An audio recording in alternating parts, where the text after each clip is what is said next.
จงอันน้องเตียนพี่เจ้าเช่าแต่น้องเขาเป็นรอยหลงฟุ้งเป้าแล้วก็เตือนตะเกเมื่อหันหินกันชักกำบัง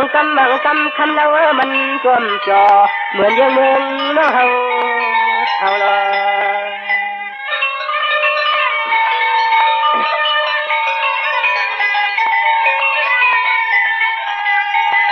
ทำมาเมืองพี่เช่าเต้เปลี่ยนไม่เมืองห้วยเมืองห้องนางไปเมื่อไรหันยา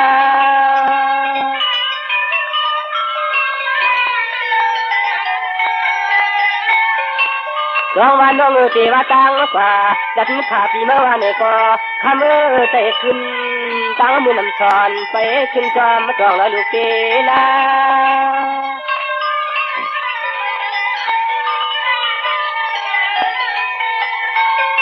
คำมาเจยามมือไปเขาในเมียวเวียงวันก็คำโลไปในจับโลกายธาเดียยินแกนมินเสมอปะจังเมื่อก่อนโย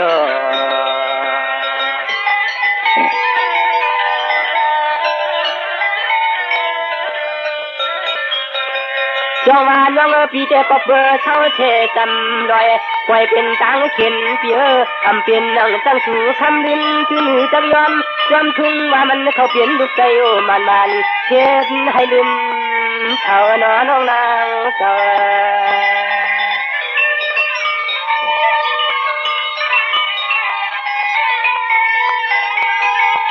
เตว่าเอาเขาเห็นปอปองห้องเงินห้องเย่น้องเอ๋ใจในอันตังเรียกนางช่างเขา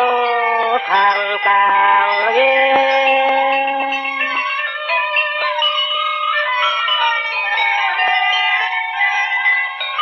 น้องในตีไว้น่ะน้องอย่าว่าใจช่างปีมันน้องน้ำไอ้น้องเลย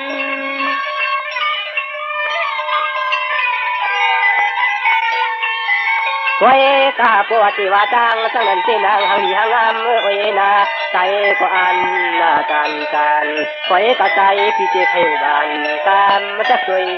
ดูกามมันจะสวยดูนะพี่น้อง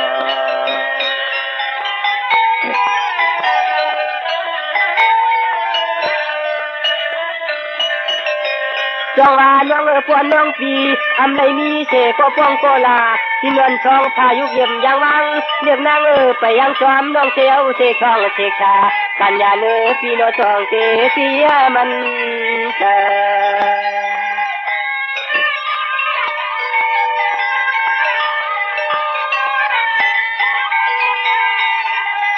วันนวันปีปาวาไตคูไตเองก็ตัวมเสียตังอะไร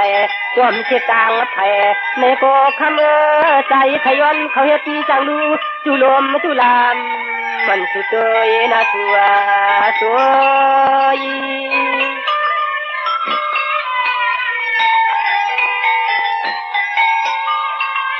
ร้องว่าได้จึงน้องอยากปีปันเชปีจักเลยเป็นเชร้องไม่ร้องมาผัวอยู่อำจอแข้งนอนเสียนาดีวนกลางฟังเลอข้างกลางนาลุงเทย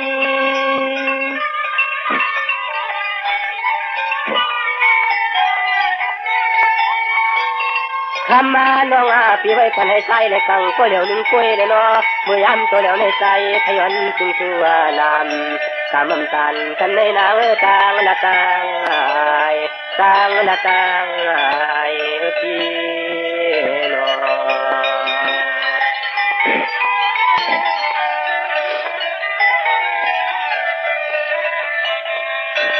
จังหวะน้องลงในโปเจพิษเจคนนะโปเจพิษเจคนตามมาชนขัดยิงนางนะตามปังมูเลเยี่ยวดีในปันสักทีสักตัวพี่มันออกหน้าปังทางคุณฉัน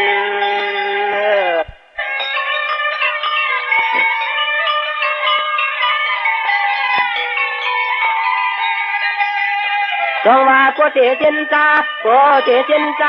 เขาทาน้องยิงเกี่ยวก็เพื่อว่ามูจักลากันอันในดีในปัญชติสักตนใจพี่เชกัน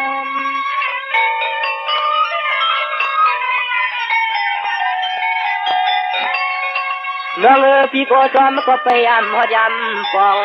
เทียนนานของแสงน้องอยู่ทางนางใสก็จ้องเลยมาฟองถึงชักยามวัน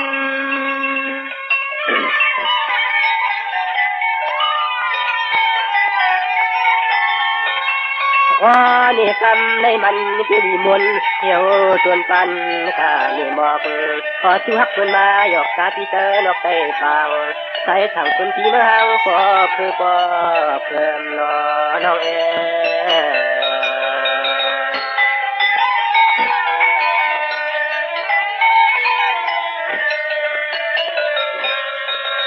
จงมาน้องพี่แกคนผ่านคนมีคนยอมคนพี่ตัวมเช็ด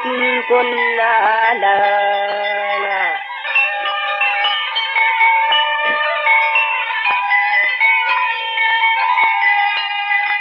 คำไก่เลยจำก็ลำเลยว่าพี่เฮาเจเอ็นหักเสียงยิ่งตั้งอยู่ก่อนนี้เรียกใจพี่กินเลี้ยงฟาร์มหน้าเลี้ยงฟาร์ม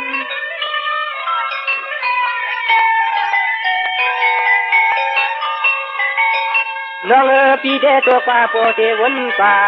ว่าอำถึงน้ำตาลกันเจเสือใจปิ่มจางเฮ็ดจังหนึ่งบอกเทนี่ขอชมความ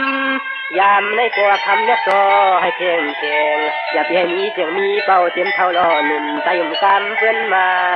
นำใจยุ่มกำเพื่อนมานำเชื่อ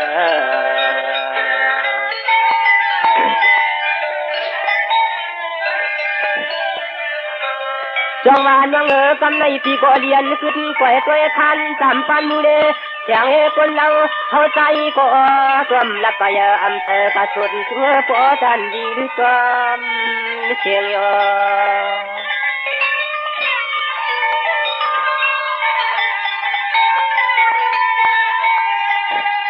คำผูกใจในใจละ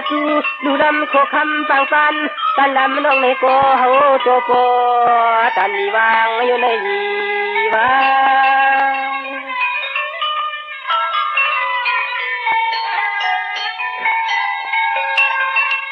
จองวันน้องที่เน่ไปในมือปองข้าวของน้องอันพี่นาไว้ก็ยังไปถึงที่ทางล่างนางอันผูกใจในการใส่ความเปลี่ยนขึ้นใครจูใส่ความเปลี่ยนขึ้นใครจูยาวนา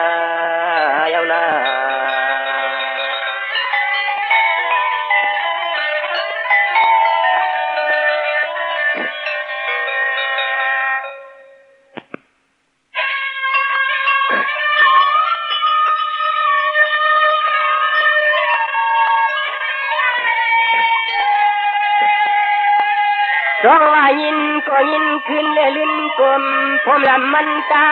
อัฐาก็นอนของดีฮักเกเส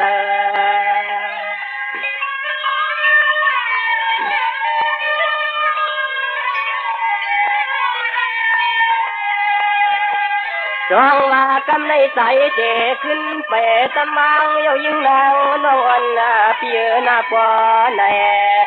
หาก็เตะทำผมหักยังแค่ยังมันขึ้นลงเลยลืมในเจ้านี้พี่เฮาก็พอตาลีแลขึ้นเมื่อ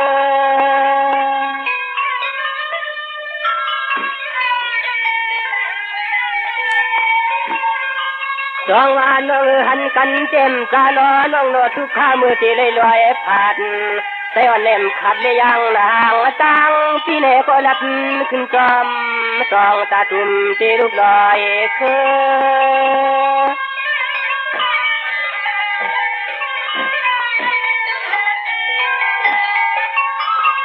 ้ามาน้องพี่เมื่อยาวเจ็ดจุนว่ามาอยู่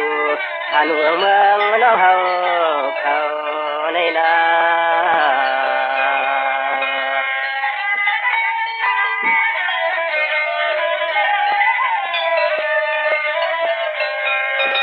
จงว่าน้องปวนพี่เจ้าฟังยันฝันหอมซ้อมไถ่ตั้งลาน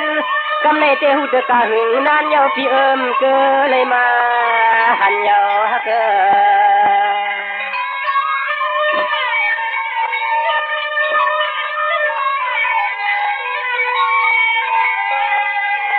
องวานน้องเพื่อเธอทำหูจักลากันมาเลยหันจีนเก็บไว้เกลำน้องคำหังเยอะใจก็เตียงฟ้าลานยันวานยัน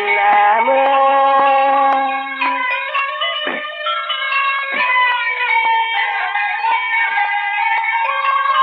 จองว่าน้องพี่ตะเกฟังลานยันก่อนว่ายิ่งวันน้องพี่ชูเดอยู่มนอยู่จอพี่เตรู้ตะกาเตเลยเป็นอันสอตาลอยมาแกมตะลงเอาพี่วงตางทางเตเลยไปยังเค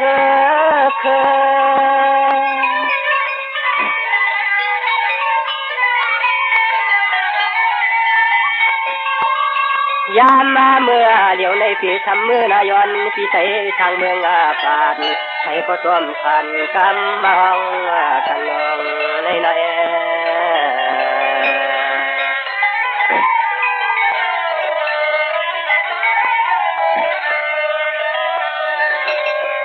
จังหวะน้องพี่เจ้าก็เดชัวใจวันย้อนทางพี่มาเตนอตัวคือใครทิ้งยันแนมเวียงมนต์คนขึ้นช่วยอยู่เมืองคำพี่เอิญจำทางเขาแทงนอ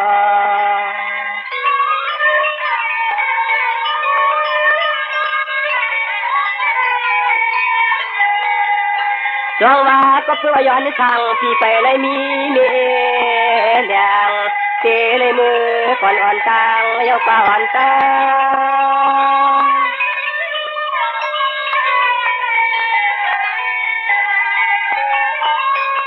จงว่าน้องเมื่อผูกในกันตามกัดมุมเจ้าเยานาเลี้ยงหันก็ไปเจ้าก็ไปห้องจงพาลายนางย้อนทางพี่เจยุกปล่อยปองน้อยยองปล่อยก้าวตำใจไปอย่างลอย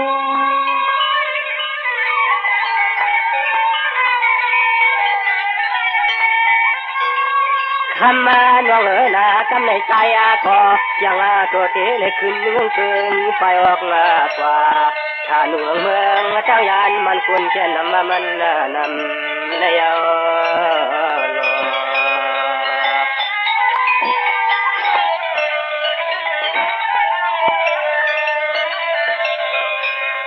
จงว่านี่เจ้ควันพี่ตะกาวยันฟันหอมลอยนะเมื่อพุกในตัวเหลียวคิงก้อยก็พี่เจยุบยังวางวัดไปนอ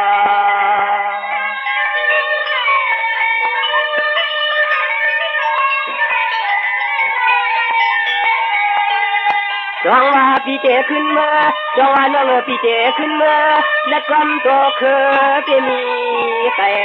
ไทยเมืองป่าใจพี่ชัวเช้า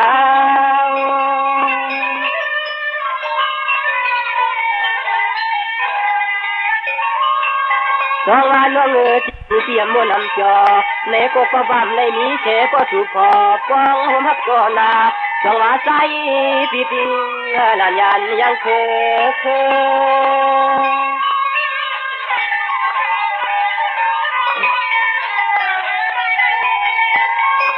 คำมาปวดใจพี่เมื่อเชแลไว้น้องเชทำขึ้นพบกันเมื่อลาหน้าหางดีหางามวันจองยาพอไม่เมืองเพื่อนเฮาหันพอไม่เมืองเพื่อนเฮาหันน้อง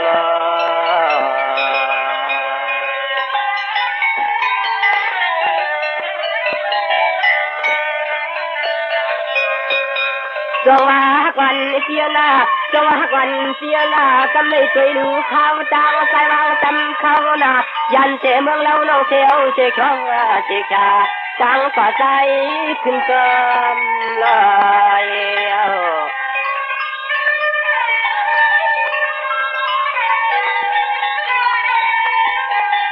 ทำมาถึงความโฟในเมื่อมุนจอมลูกก็ยังคำตอบแล้วไม่กล้องห้องถามมาย้อนที่เฮาฝ่าเลยมาให้มาละมาว่ามือห้องคุณเกี่ยวในเมาใจพี่จอมห้วยจอมลอยจอมห้วยจอมลอยเลย